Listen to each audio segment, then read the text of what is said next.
Good morning student. आज हम लोग कवयित्री ललितादित्य द्वारा रचित कविता वाक का अध्ययन करेंगे। तो आइए प्रारंभ करते हैं। रस्सी कच्चे धागे की खींच रही मैं नाव।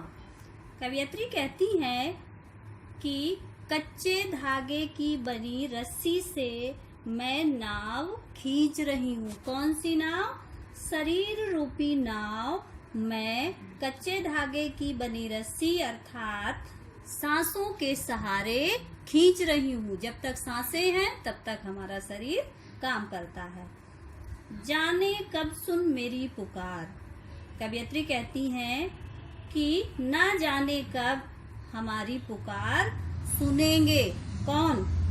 करें देव भव सागर पार। कवयित्री कहती हैं कि जाने कब मेरी पुकार सुनकर देव कौन? ईश्वर। भव सागर संसार रूपी सागर, यहाँ पर रूपक अलंकार। संसार रूपी सागर को जाने कब देव मुझे पार कराएंगे, अर्थात मुझे इस संसार रूपी भव सागर से जाने कब मुक्ति मिलेगी।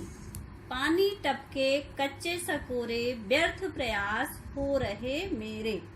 कवयित्री कहती हैं कि जिस प्रकार कच्ची मिट्टी के बने पात्र, सकोरे में मिट्टी का बना हुआ कच्चा बर्तन, व्यर्थ प्रयास हो रहे मेरे। जिस प्रकार कच्ची मिट्टी से बने पात्र से पानी टपक टपक कर कम होता रहता है, अर्थात समय धीरे धीरे बीतता जा रहा है।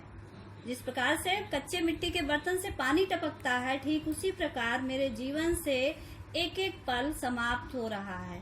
व्यर्थ प्रयास हो रहे मेरे, और मेरे सारे प्रयास व्यर्थ हो रहे हैं, बेकार जा रहे हैं। जी में रहती रह रह भूख। कवयित्री कहती हैं कि बार बार मेरे जी में, हृदय में फूक उठती है, एक प्रकार की तड़प उठती है। घर जाने की चाह है घेरे। मुझे घर जाने की, कौन से घर? ईश्वर के घर जाने की चाह घेरे हुए है।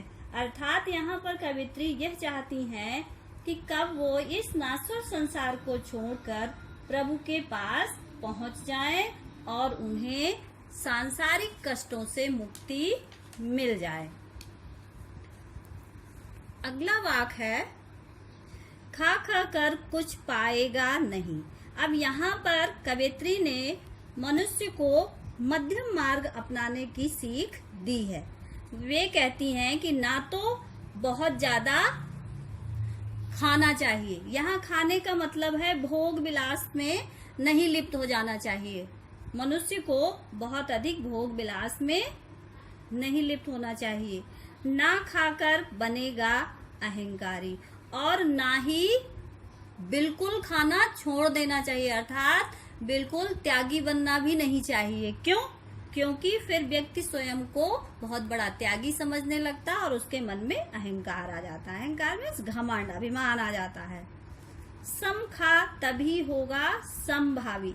सम मीन्स इंद्रियों का समन करने वाला, मतलब अपनी इंद्रियों पर समन रखो, अपने इंद्रियों का समन करो, इच्छाओं का में समता बनाकर रखो। ना बहुत ज्यादा भोग विलास में पड़ जाओ और ना बहुत ज्यादा त्याग करो। सम खा तभी होगा समभावी।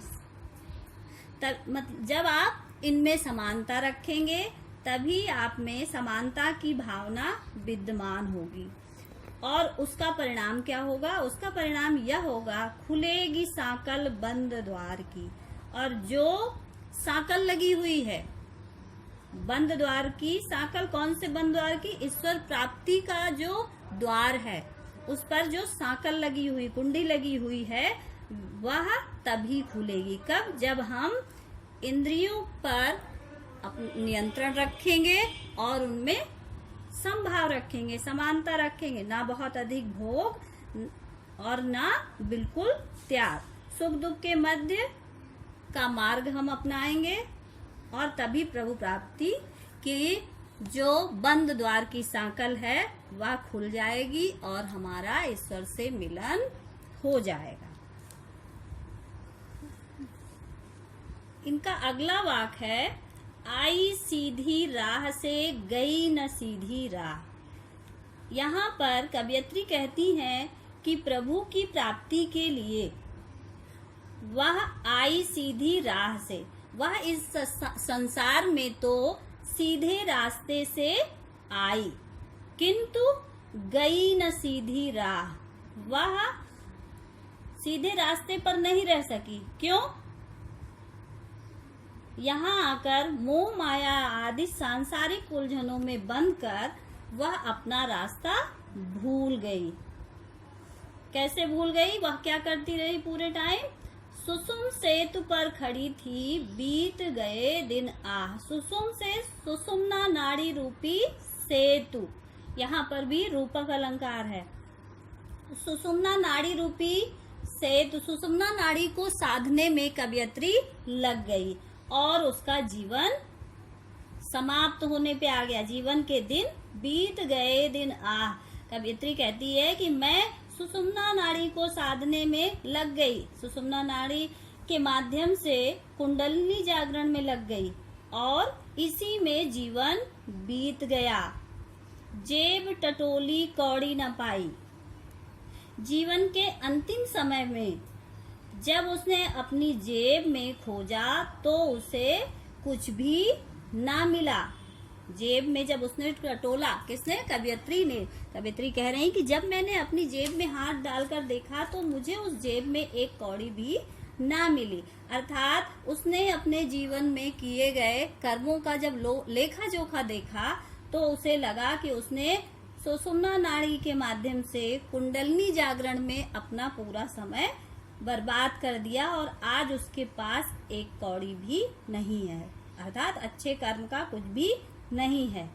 मांझी को दूं क्या उतराई। मांझी कौन? नाविक। यहाँ मांझी कौन है? संसार रूपी सागर से हमें पार कौन ले जाता है? ईश्वर।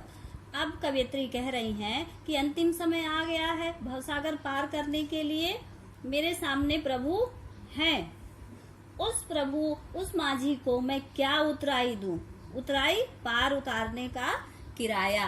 किस प्रकार से मैं प्रभु के सामने क्या भेंट दूं, क्योंकि मेरी जेब में कुछ भी बचा नहीं है। अगला वाक है, जल थल में बसता है शिव ही।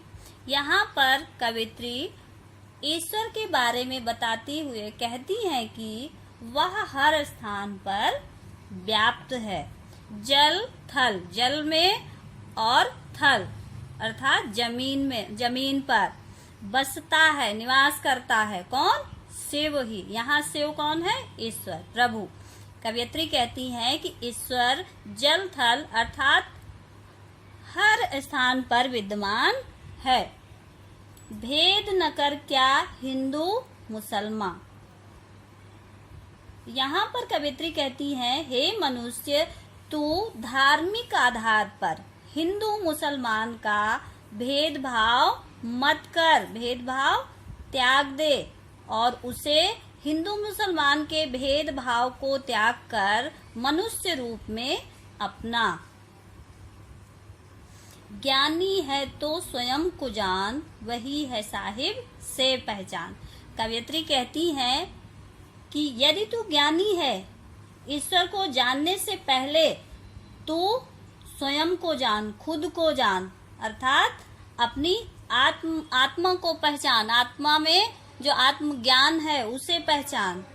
इससे प्रभु से पहचान आसान हो जाएगी। यही है साहिब से पहचान। साहिब कौन? यहाँ पर ईश्वर।